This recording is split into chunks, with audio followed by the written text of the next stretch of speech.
Welcome to Chapter 3. Chapter 3 examines the way sociology interprets, understands race and ethnicity. And so we're going to dive into the definitions of those to see how sociology understands those and see their impact on family life. So let's go ahead and get started. There is a couple, once upon a time, Amanda Wanklin and Michael Biggs. They are a British couple, and then together they have fraternal twins. Those are pictured right here. In the United States, Amanda, who's not pictured, would be classified as a white woman, and Michael as a black man. However, their twins, Marcia and Millie, would be considered of different races, despite the fact that they both have the same parents, and despite the fact that they're actually fraternal twins. And so their genetic differences are very small, but they are going to be perceived uh, potentially, we hope not, and we hope that in the future it's even less, but as being different, where we would have Marcia as being seen as white and Millie as black. All right, so let's talk about what are race and ethnicity. Not the same thing, but we oftentimes talk about them like they are the same. So the concept of race is actually a fairly new one. It originates in the 1700s, around the time of the slave trade, and that's not a coincidence because race is used as a doctrine to justify the differences between owners and slaves. Humans have visible traits that exist on a continuum. So the reason why our book says that race is not biological is because race creates boxes. There's whites, there's blacks, there are Asians, and the reality is that we don't exist on a we don't have these boxes. What you can see here is that some are very light and darker, darker, darker, darker, right? And it's like that. That's just you. That's the way we are. We're no. But what race does is it comes along and it says, okay, these people right here are a race. These people right here are a race. These people right here are a race, and people right here, right? And then later on in history, what ends up happening is that we end up erasing those lines, and we draw new lines. Maybe it's a little clearer. Yeah, drew new lines. And so what you've seen in American history is that we used to have a lot more races, and today we have a lot fewer because the races are just social categories, or as the author says, it's a socially constructed differences because these people over here will be treated differently than these people over here. I don't even know if you can see that. People over here are treated differently than over there, right? So the biological differences, they're real in the sense that people over here are going to have more melanin in their skin than people over here, but the categories are man-made. The difference is just, we just created that and then erased it and created different boxes and then erased those, and you get the idea. So, all right, so here we go. Social construction of race and ethnicity. Race has no biological basis, means there's no like subspecies in the human race. Like camels, there's two subspecies. One of them has one hump, the other one has two humps. They're different. We don't have, humans aren't like that. There's no subspecies, but we do have these categories, but we created them, right? That's why they're socially constructed. During slavery, we said that anybody with any black ancestry was considered black, the one drop rule. Um, and so it's more about who has power and who can show their power by being a part of one category versus another. And so yeah.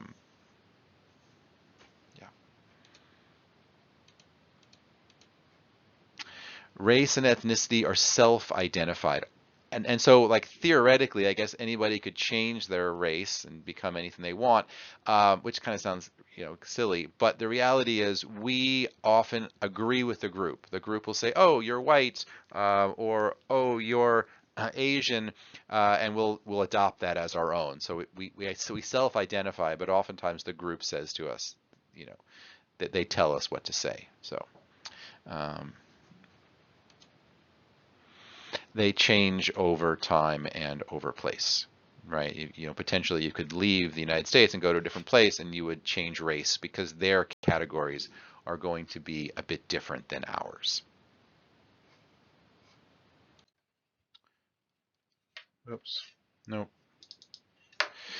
Um, all right, so what is race? Again, we'd said earlier that race, that definition came up in the 1700s, in the 18th century, 1700s, same thing. And it's a category that we place people in, right? A man-made category, and it's based upon the idea that like, oh, this group of people came from this place. You know, yeah, see, this map does a fairly good job of outlining these differences, right? So you have Native Americans here from, this part of the area. South America doesn't really have a race. We call them Hispanics or we call them Latinos. That's actually more of an ethnicity than it is. That's why it's not perfect. We X this out, right? It's not really a race. It is an ethnicity though. Um, so Africans, Europeans, right, which is what we call white people, or we call Europeans white people in the United States, but all things being equal, we would actually refer to people like myself or other people who are white as European Americans. That would actually be more fair because we call people from Africa, what do we call those? We call them African Americans, and people from Asia, we call them Asian Americans, right? And yeah, so those are sort of the different categories. Some people would say like, oh, well, people from the Middle East, they have a different race, and so again, it's kind of just depends on the group. Like, how do you want to divide things up? And of course, as people intermingle, it becomes more difficult to distinguish the different races. And so, like, Europeans used to be divided into a lot of different things, a lot of different races, and I oftentimes point out that my ancestry, being Italian and Polish, would have not been considered very white. The Irish, who actually are fairly light-skinned, at least some of them are, they would not have been considered the highest racial group. That was only reserved for people from the British Isle, England specifically. So anyway, common descent and then perceived similarities, physical similarities. And so these are based upon things like skin color, amount of melanin in your skin, the breadth of the nose, the forehead shape, the amount of fat around the eyes, hair texture.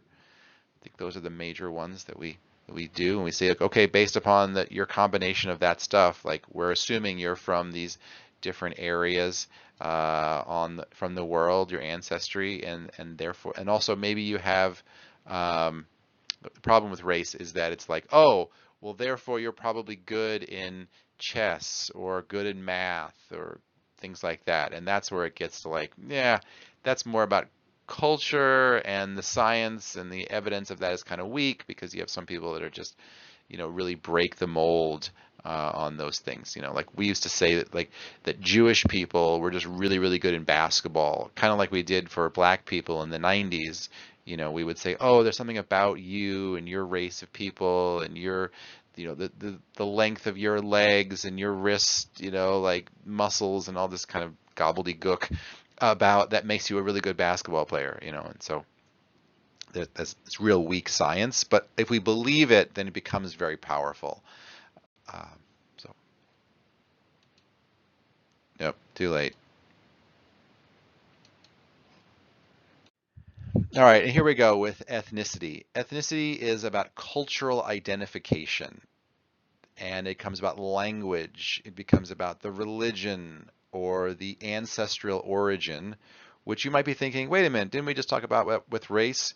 But with ethnicity, it's more about a specific region of the area. Like these women to me look Puerto Rican. They may not be, but that's how they appear to me. And so that's not about race because Puerto Rico is a very specific place.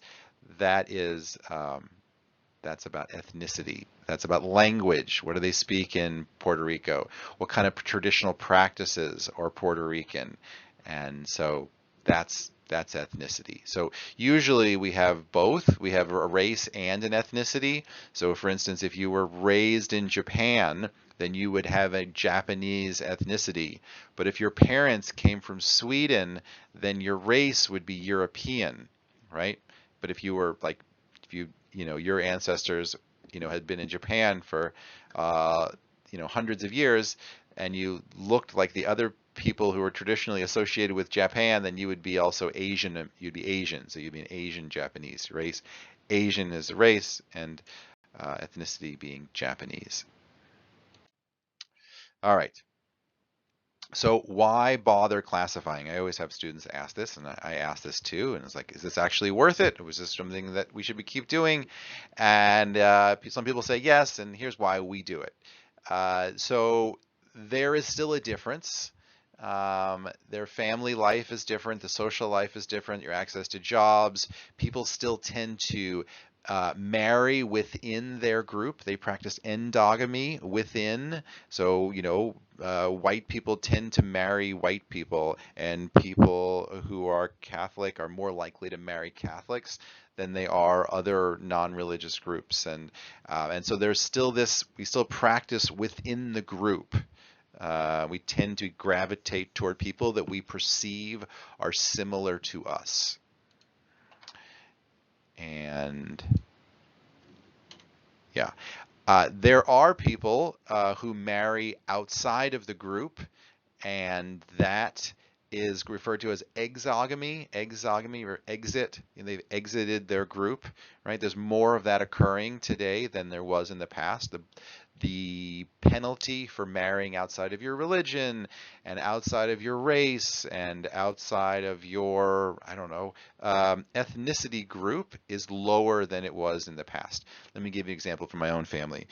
My grandmother's sister married a non-Italian. My mother's side is Italian, and you were supposed to marry Italians. She married a non-Italian. She married within the religion. They were still Catholic, the man she married, but he was not Italian. That was a really big deal. Like, still same race, still European, but not Italian, and that was scandalous. My mother then marries a non-Catholic, right? And because not only was he not Italian, he was also not Catholic. And it's like this, why? Because the penalty for that continues to go down, right?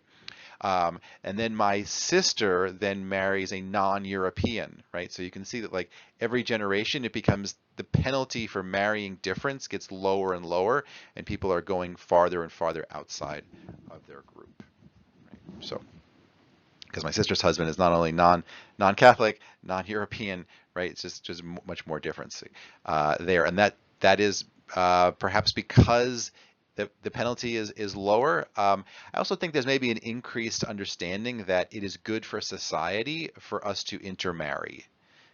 The good side is that it reduces prejudice because people are forced to be with their family members who are marrying outside the group. Grandchildren come along, and you can sometimes it's hard to tell the difference. Like, what are they? Kind of like Europeans today or white people today. You can't tell what European group they're from, and so therefore today we don't have the French versus the German. You don't have a lot of discrimination between those two groups because most people don't even know what their own ancestry is. Forget that of somebody else's. But on the other side, you sort of lose the uniqueness of that old culture. The problem is, most people who have German ethnicity no longer speak German, or cook Wiener Schnitzel, or listen to traditional folk German music. So there's sort of this dying off of the culture that can sometimes be unfortunate. Let's see, we have a lot of things to go through. I need to get through this. Today, the U.S. government has 5 distinct races: white, black, or African American, American Indian, or a Native Alaskan Native, Native Hawaiian or Pacific Islander, and then Hispanic or Latino is separate. Why is it separate? Because it's not a race, it's an ethnicity. So you can be both white, which is European, and Hispanic or Latino. All right. Race and ethnic categories have changed every decade since the 1880s. Right? We're still trying to figure out what is accurate, what represents, what's a way of categorizing people today, so that we're understanding, like, is one group falling behind, and is there things we can do to try to change the balance of power. So the classification of race and ethnicity will continue changing because people continue to intermarry with each other, and that changes the classifications and our own understanding of what it means to be different and what it means to be a stranger and to be an other is also changing. The U.S. population by race and ethnicity a couple of years ago here. So what you see is that whites make up, let me see if I can blow this up. Yeah, there we go. Let's see, whites make up 193 million, so over half of the population.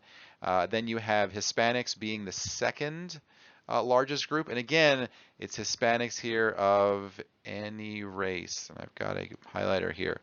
Hispanics of any race, right? So you can be Hispanic and something else, another race. So you can be Hispanic, which is ethnicity, and then a race, which is, white or black or something else.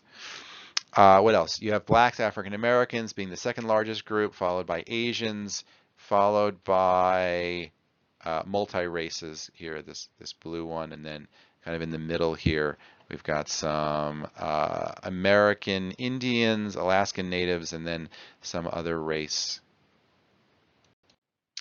All right, let's talk about the different racial groups here, starting with the largest, that is whites.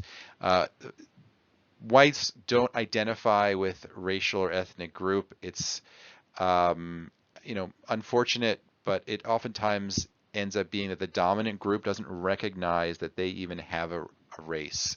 Men don't recognize that they have a gender. White people don't recognize that they have a race. Heterosexuals don't realize that they have a sexual orientation. It kind of just comes with being the dominant group, I guess, although I think there's been a lot of work toward just recognizing or helping whites recognize the fact that they do have a race and a racial identity, and it causes them to see the world in a certain manner. Realize that various European groups were excluded in the earlier part of the United States. We wouldn't hire the Irish, we wouldn't hire Italians, Polish people were not liked, Jewish people were not liked, and so there was a lot of discrimination of Europeans by other Europeans. They had a long history of wars and interconflict amongst themselves. They brought that to the United States. Some whites have a strong ethnic identity, like these folks over here. To me, they look very Scottish, but that may not be what they truly are. Most do not. That is my experience, because most people are so intermixed. A lot of people, when you ask them, like, where are your ancestors from? If you ask whites, they're going to say something like, I don't know, like Ireland, Germany, maybe some French, and, like Irish mixed in there. And that leads to sort of a, but I've never been anywhere in Europe, so I don't really know much about that. It doesn't have a whole lot of meaning to me. So. Minority groups. A minority group is not about numbers. It is often smaller, but that's not what it's really about. What it's really about is about power and who has to be subordinate, who has to say yes to the other person who's saying this is how it's going to be. Right? So if there are groups that have a lot of power, the minority groups are the ones that conform themselves to match the preferences and the desires and the structure that's been set up by the dominant group. Oftentimes, there is a conflict, and as things change, there is a reaction from the dominant group. Okay, so like right here, we have a picture of a guy who, looks very unhappy. I think he's part of like a white power movement. And what is this about? This is about maintaining power. This is about the dominant group trying to maintain their power that they're having in society. So, the people that stormed the Capitol on January 6th, one of the things that they noticed with, like, what did all those people kind of have in common? What a lot of them had in common was that they were from communities where non-whites were making increasing amounts of money. And so their power was growing, and whites perceived their power as shrinking. And so there's a pushback on that. So. All right, let's talk about the U.S. population. We are rapidly expanding in our racial and ethnic diversity. This is driven today by immigration from Latin America and Asia. In the beginning part of this country, we had a lot of Europeans coming to this country. Not so much anymore. That's why the number of whites is shrinking and the number of specifically people from Latin America and Asia is growing. And not only just an immigration thing, but it's also part of that culture. So people from Latin America, especially, are going to have more children even after they're here, and in even their children. Usually by the third generation, they become homogenized. They become just like other Americans that had immigrated here, you know, hundreds of years ago, but usually those like first two generations, the people from the old world and then their children, oftentimes have this higher birth rate. The whites are shrinking. I think it's by like, I don't know, it's like 15 years or something, like maybe 2050, which is, I guess, it's like 25 years, is when the population is going to be less than half whites. Here we go. So you can see the changes here. Let me see if this gets a little bit bigger. It does. And so in 1970, what you can see is the vast majority of people here are white, followed by, you know, a sizable portion of blacks, but then, you know, not nearly as many Latinos. And then what you see is all the groups are growing. Blacks are not growing very much, a little bit here, but that's not that growing compared to Latinos. You know, if you look at here, very small and then rapidly changing, especially here from 1990s to today, and that number actually surpassed African Americans. I think it was like 15 years ago. And then the number of Asians is barely visible here in the 1970s, and now it's here pretty significant. And so that trend is expected to continue to grow. Look at this right here. Well, I just noticed one other thing. Look at the number of whites from 2000 to 2000. That is not clear at all. From 2000 to today, right? It barely moved, and in fact, it almost kind of went down from 2010 to 2020. Looks like it did. I don't know. It's hard to believe that the number of whites went down. Maybe it's a percentage. No, it's a millions of whites here. So anyway, let's talk about some of the other groups here. So American Indians, here before the Europeans arrived. Several 100 million people lived in hundreds of tribes. I think I remember reading 500 tribes here when Columbus arrived. By the 1900s, there was a dramatic decrease, catastrophic decrease due to disease and war, genocide. Over the past 100 years, there has been a rapid growth, but it may not be due to population, like it may not be due to babies born, it might be to people identifying themselves as being American Indians, as opposed to them actually having more children. But I know that they have been doing better because they are much more self-governed today than they were a couple hundred years ago. Let's talk about their traditional family life. Traditional values of cooperation as opposed to competition, which you can think of more as, hey, if I'm doing well, I want everybody around me to be doing well, like my entire group. Collective well-being, that's more important than the individual well-being. Mainstream American culture is kind of not embracing that, right? That's why we want to lower taxes, because that's about individual well-being, as opposed to like, if I give money to the group, that's their. I'll get off that. Much more spiritually oriented, seeing, you know, the nature and a lot of events occurring because of supernatural occurrences. Broad family boundaries. Not everybody, but many more people would be considered family to a person who had traditional Native American ideals. Same-sex marriage was accepted, but oftentimes still that kind of gendered division of labor. It's like one person's going to kind of play the role of the female, and the other person's going to play the role of the male. They had this third gender identity, which you see in the LGBTQIA 2S, 2S standing for two-spirited. Some tribes practiced polygamy. Actually, polygamy was fairly common in our past, common here as well. But again, it's probably mostly about the richer members of the tribe.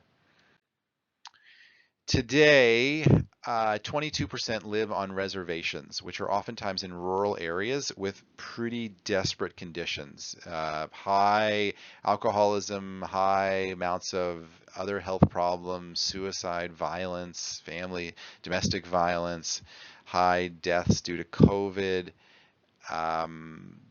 It's the locations of these reservations were the places where people didn't want to own that land.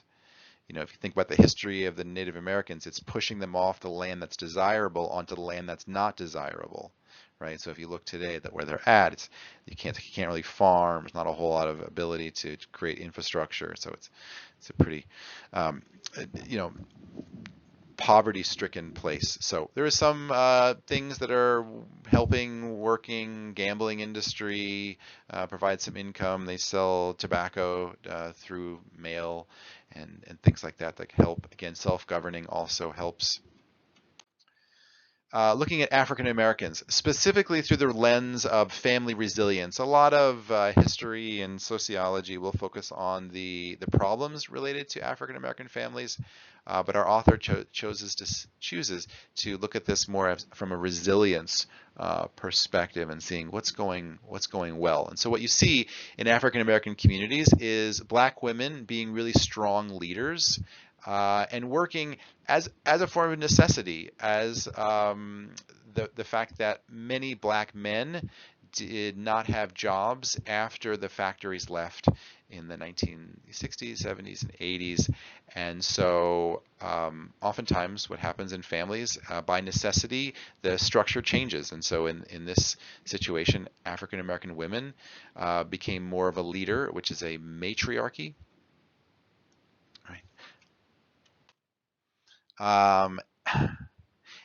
Unfortunately, it was kind of a turn of events that was kind of unfortunate here. So in the 1950s, many Blacks left the southern farms where they had been in large numbers since the Civil War.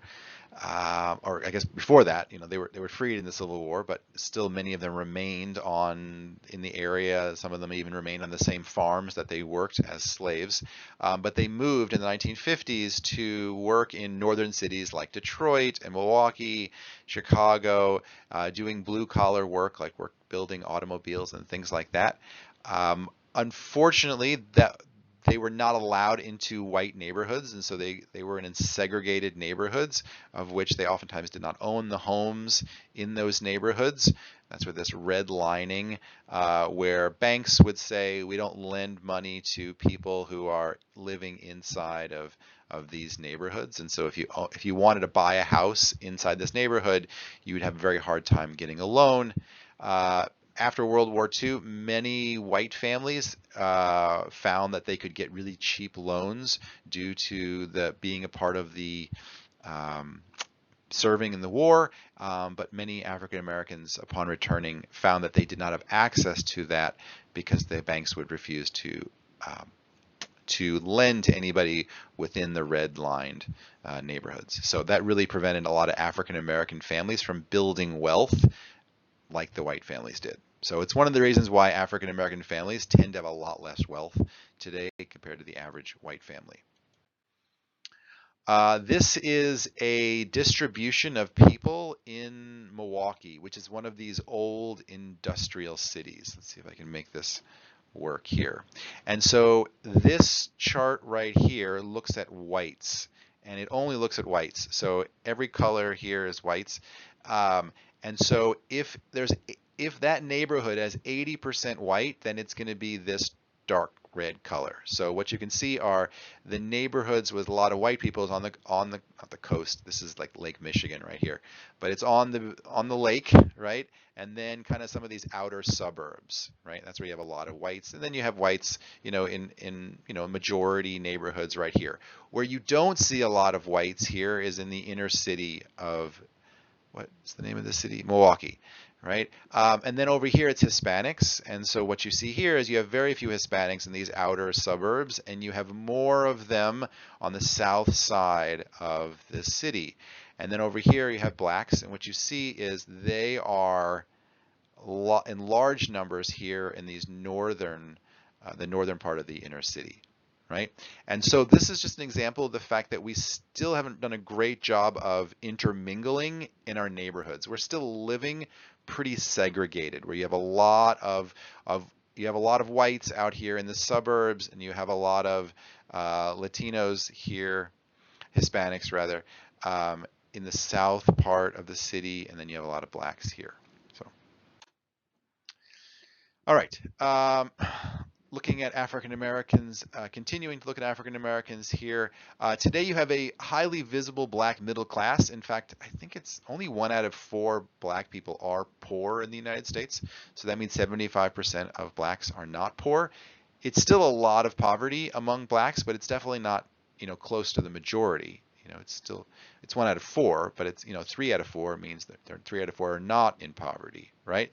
The income gap and the wealth gap is still significant because wealth oftentimes is passed from generation to generation, and African Americans didn't have an opportunity to build it in the past with laws that would say you can't live here, you can't buy this, you can't get a loan for that. And then deindustrialization. It was the shift where we shifted the factories out of the United States. It really hit a lot of black men in the 60s and 70s. And it caused the breakdown of many African American families, which is why you see a lot of poor African American families where the father and the mother are not living together.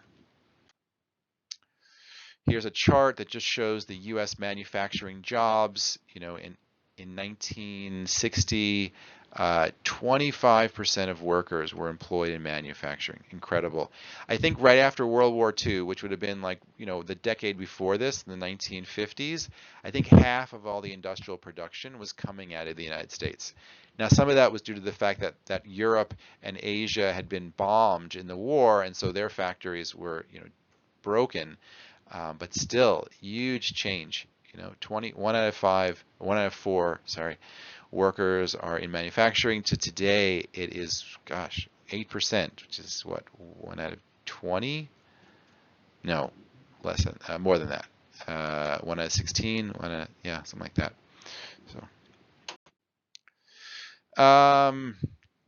looking at a family profile of African Americans, what you can see here is that African Americans, about 25% of them have a bachelor's degree or higher. That compares to about 35% on average. Births to unmarried women, much higher at 70% for African Americans, about 40% for the U.S. total. Very few African Americans are foreign born, well, 10%, I guess. Compares to about 15% on average, and then about 23% are in poverty. And that compares to about 15% on average in America. So higher births to unmarried mothers, and then higher poverty rates. Oh, there, too late. Is there a retreat from marriage? There is definitely a drop in the number of marriages among African Americans. This is largely, at least from the sociology perspective, due to job loss and economic stress. Usually it's about men, when men don't have access to good jobs or don't feel good about their future, they're less likely to settle down and want to get married and put down roots. Joblessness prevents marriage. Marriage doesn't cost that much, right? It's just that we have expectations for ourselves, and our culture has expectations for us. So if I can't get a better job than just working at a retail job for $15 an hour, and then the culture would say to me like, hey, isn't the time to get married? Um, Black women also face a shortage of men. And why do they face a shortage of men? It's not because like numerically there's a problem. There are roughly equal numbers of black men and black women. But well, equal numbers and childhood. There's a higher rate of mortality, so more black men are killed. Certainly more men than women, but even more so than other races. But another thing is a higher incarceration rate, much higher than non-blacks. Much more likely to be incarcerated, and that removes them from the job markets. Usually, like it almost prevents many of them from having a good job for life, because even if you get out, you still have that record, and it's hard to get a job that feels steady and feels like a job that you would want to work for a long time. So, and then the other thing is that most black women still want to marry within their own race, which if you'll remember from a few slides ago, that is referred to as endogamy, still wanting to marry within the race. Looking at Latinos, Latinos are the largest minority group, and many of them are recent immigrants, but not all of them. Realize that many of them had the border jump them, quite literally, where, after the American and Mexican War, the U.S. Claimed about half of Mexico to be part of the United States, and so people were living there. Then they would have switched from being part of Mexico to now their land is within the United States. Right? So they would have become Americans because of that land transfer. Over the last decade, there's been more refugees from Central America. A refugee is somebody who leaves their home due to economic crisis. Not just I want a better job, but I can't get a job and people are starving and inflation is 100% a year. And natural disasters, political violence, gang violence, things like that. And so there's a lot of Central Americans who have come to the United States due to those sort of things. And the flow of immigrants helps to maintain cultural continuity. So for instance, if you were to come from Guatemala and you were the only Guatemalan that you knew and you were living in Southern Illinois, it would be very difficult for you to hang on to your culture. But if there was a constant stream of Guatemalans coming into Southern Illinois, then it would help you to maintain that culture. So you can really say that people are going to hang on to their culture if there is other people there to help them maintain it. So language, religion, like all those sort of things, foods. If there's other people there to practice it with, then you hang on to it. So, diverse origins and history, don't generalize too broadly. Realize that whenever we talk about a big group of people, there's going to be a lot of nuance. There's going to be different languages and different religions and different ways of eating and doing life, and not just saying like, oh, all people from Guatemala, they all speak Spanish and they're all Catholic and they're all, no, that's not true about America. That's not true about anywhere. There's always lots of diversity everywhere you go. Oh, okay. Take two. This slide looks at the family profile of Latinos and then compares that to the total U.S. average. And so the U.S. average is here in orange, and then Mexicans are in purple, and Central Americans are in yellow, and Puerto Ricans are here in purple. I feel like I said purple twice. Maybe this is like violet, this color? I don't know. Anyway, what you can see here is that all three groups are significantly lower than the U.S. average. The U.S. average is about 35. Puerto Ricans lead the group at about 25, and then the other groups are in the 15s.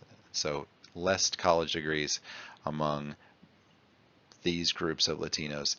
Looking at births to unmarried women, you see Puerto Ricans are higher than average, but Mexican women are actually lower than average. So Mexican women are more likely to be married when they give birth as compared to the U.S. average. So in terms of foreign born, Central Americans are much more likely to be foreign born than average. Only about 15% of U.S. total are born in another country. Central Americans over 50%, Mexicans about 30%, Puerto Ricans 5%.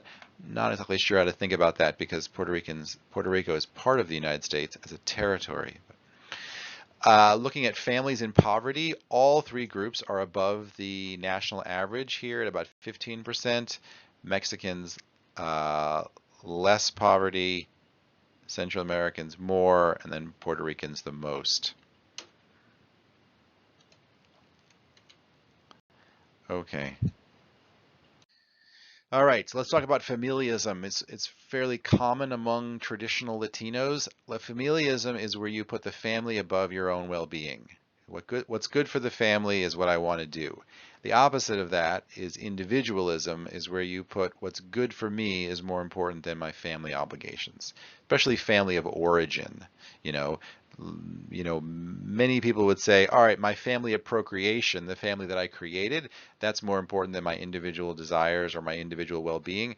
But maybe what my sister or my brother, what's good for them, most people would say, that's not as important as what's good for me. So this is familialism is no, it actually is more important. What's good for my family is much more important, even if I'm just 18 years old and starting my career.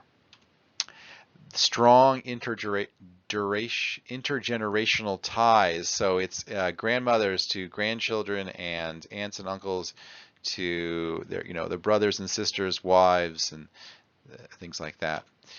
They are 2 to 3 times more likely to live in extended families. I actually think that most Americans would probably be much better off if they live with their extended families, but Latinos are much more likely to do so. All right, moving on to Asian Americans. They make up about 7% of the population. They are the fastest growing minority group. Where are these Asian Americans coming from? Mostly China and India, South Asia, and places like the Philippines. That's where a lot of them are coming from. Here we go, China, India, yeah, there we go, all three. Some of that kind of just makes sense. Like there's, 1 billion Chinese people and there's 1 billion Indians, so it makes sense that they would have a large number coming to the United States. Many of them are coming on education scholarships or coming with high degrees of education, and it's one of the reasons why they are being rich. That's what I'm looking for. Sorry. Okay, so many of them don't speak English, or they speak another language other than English in the home. I skipped to the next slide here a little quickly. There is a tradition of striving for for educational excellence. Why is this? Doesn't every American family strive for educational excellence? Yes and no. Asian culture is much more collectivism. It's much more, I want to bring honor to my family. And how do I do that? Well, going to Harvard is an excellent way of bringing honor to my family. So 78% of young adults have more than a high school education, very high number. And many immigrated with degrees, or they come to study for professional degrees and stay, because if you say got a degree in engineering or computer science or anything like that, there's a lot of need for those types of people in the United States, and it's difficult to fill those positions. So they stay. All right, respect and care for elders, very common. I'm told that in Japan, if an older man walks down the street, people will actually like get off the sidewalk to allow them to pass, and so that some of that cultural ideals come to the United States. And 24% live in multi-generational households. As a comparison, 13% of white families do the same. So, about twice the number of Asian Americans are living with multiple generations. So it's grandmother or it's grandfather, and it's, the parents and grandchildren living together. Again, we kind of always used to do that, not so much in the United States because we left we left our families to come to the United States. But living on your own is very expensive, and we've only really been able to do that because we've been really wealthy in the last 100 years in the United States. So, how are Asian Americans doing as compared to the U.S. total? Let's look at this I thought I was going to blow it up here, but I don't have that option. So looking at the amount of adults with a bachelor's degrees, look at the number of Asian Indians. 75% of them have a bachelor's degree, as compared to 35% who have it, just Americans in general, right? Chinese, it's 58%, Filipinos 50%. So all three groups are way head and shoulders above the US average, right? It's one of the reasons why they have a lot of money, or have a high income, I say that, on average. Births to unmarried women, the average in America is 30%, Filipinos 25%, Chinese 10%, Indians is like barely on the, you can barely read it, it's like 2 or 3%, so very, very low numbers in general, especially among Chinese and Indians. Foreign born, you might ask the question like, well, why is Chinese different than Filipinos? Why are there more unmarried births? Filipinos tend to be poorer. That's one of the reasons, and births to unmarried women tend to happen more often to poor women. So, foreign born, very high numbers in the 60 to 70 range, right? Females in families in poverty. What you can see here is you have Filipinos have the okay. This is apparently not okay. Sorry, I led you astray here. I'm realizing. Families in poverty. The Chinese actually have more than average. I'm very surprised to see that. It goes to show that like the stereotype of like the richer Chinese person is not always true. Chinese have higher than average poverty rates. Not too much, but enough to measure there, as opposed to Filipinos that have lower than, and so that also tosses out my idea here about births to unmarried women. So sorry about that. And then Asian Indians have the lowest amount of poverty here at about 8%. All right, Asian Americans, inequality and diversity. Apparently, I need to see this again because it's not equal. There's a lot of diversity. There's some that are doing a lot better than others. So higher levels of education, and there is lower levels of unmarried childbearing and lower poverty rates.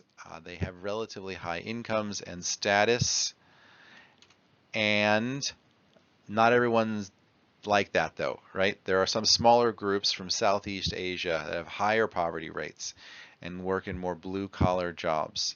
And the differences are oftentimes due to the conditions before immigrating. So for instance, if you came here with a doctorate in engineering, you are much more likely to be rich and not have your children outside of wedlock. But if you came here as a refugee, for instance, then you may have come with nothing. And so it's going to be harder for you to build wealth and get a great job, and more likely that you're going to have a child outside of wedlock. And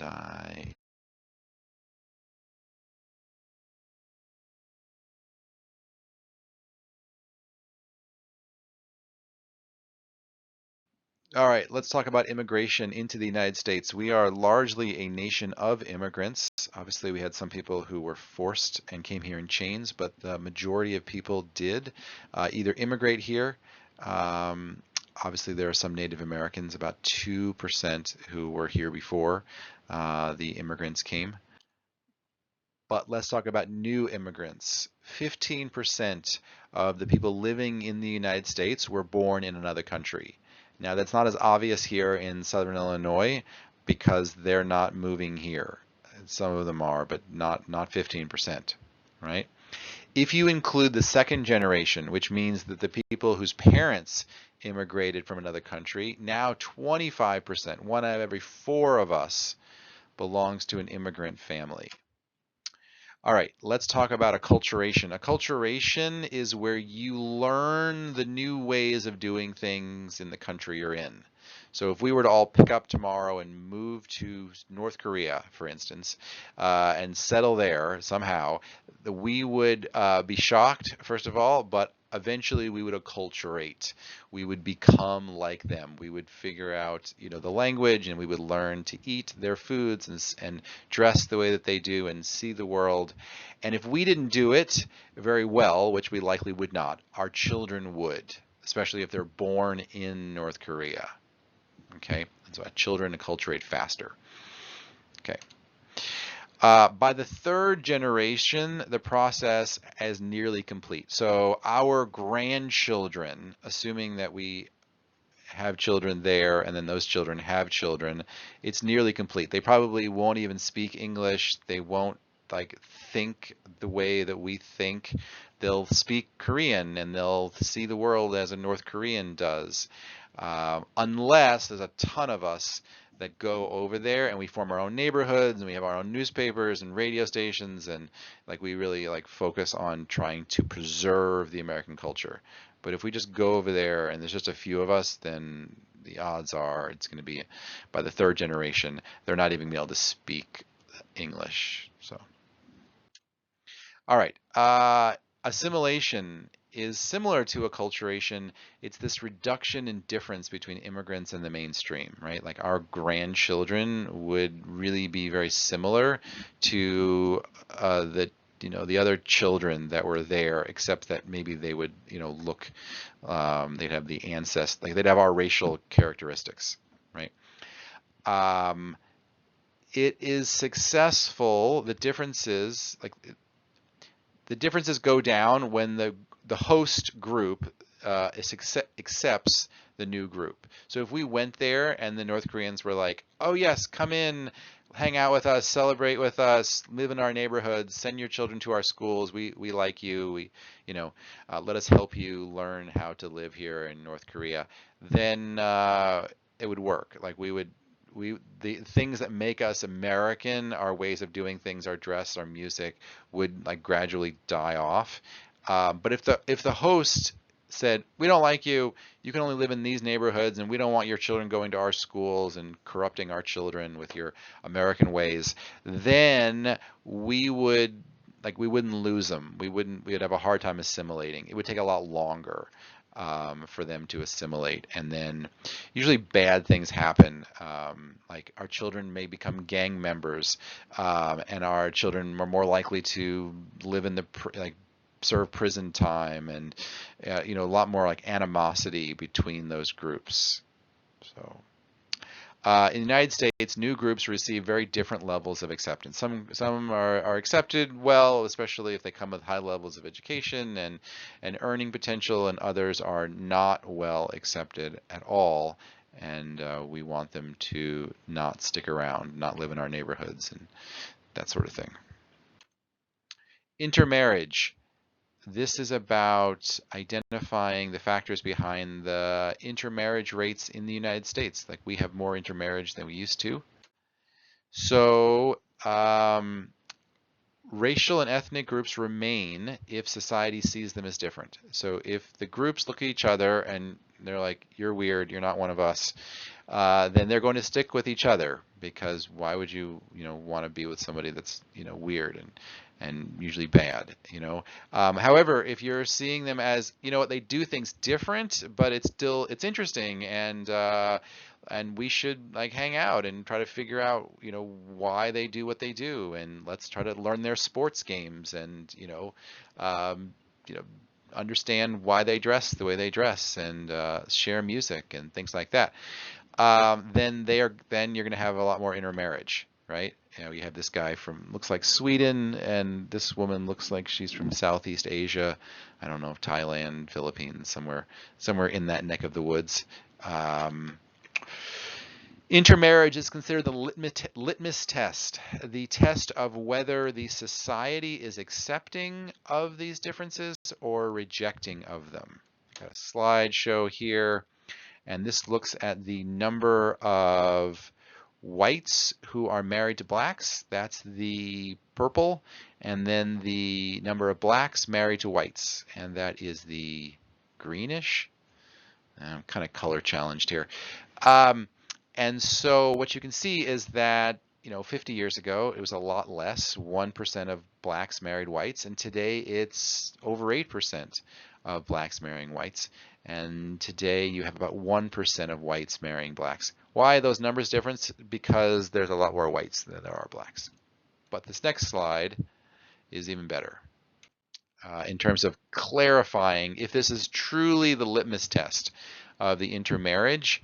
Then this looks at the percentage of whites who are somewhat opposed or very opposed to a close relative marrying a black person by age. And what you can see here is that the older group, which is this orange line, is less accepting.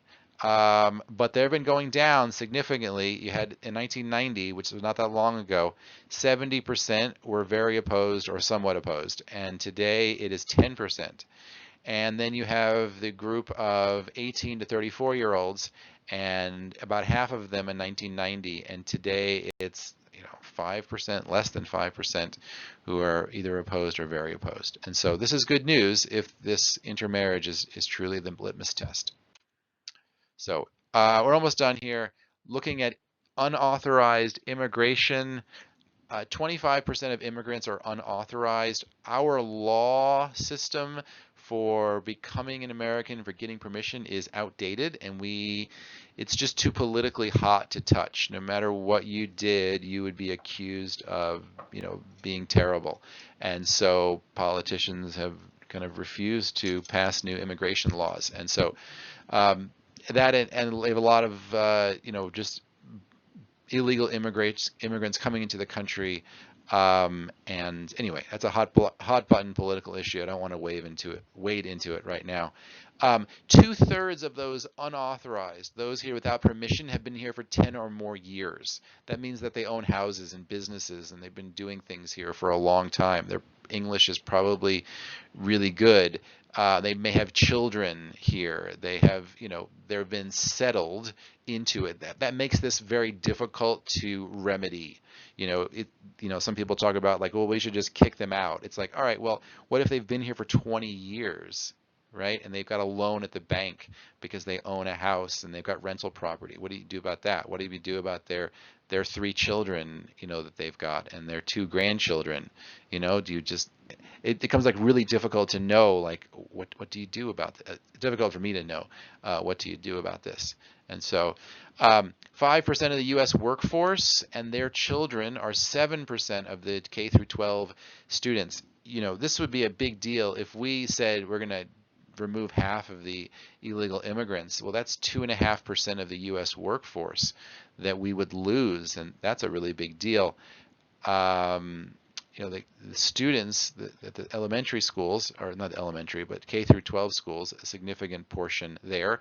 What do you do if the person who came here is unauthorized and their children are American citizens because we have birthright citizenship, and they only speak English and they've never been to the home country? So I don't know, to me this is a very difficult situation if someone were to seriously want to remedy it. And I know people are talking about it, but I think it'd be complicated and painful. Here's the war between these two groups. Maybe the war is a wrong word. It is, you have people who are saying, hey, Jesus was a refugee. He was living in Egypt and then came back, right? Many of these people are children who we're talking about, who maybe have never been to the home country. And then you have the people who are saying, hey, Texans for strong borders, and we need to, kick out the illegal people, and we need to, prevent new people from coming in. Even the governor of Missouri sent the National Guard to Texas to enforce the border there. And so a lot of strong feelings, and I'm not exactly sure how it's going to go. Okay, so we have a couple of options. This is not being talked about, but we have this option. We could grant legal status to these people. So, we have, I don't know, what is it, like 7% of the population that's here unauthorized. So we could give them legal status. And what that would allow them to do is allow them to pay taxes and earn more. Right now, they're not paying income taxes. They're paying property taxes, and they're paying sales taxes and all the other taxes for consumption. But because they're not legally able to work, then they're not paying taxes. And they're also having a hard time probably getting a good job or are having job options. Maybe the job is awesome. I don't know. But they don't have job options because they can't go apply like a citizen could.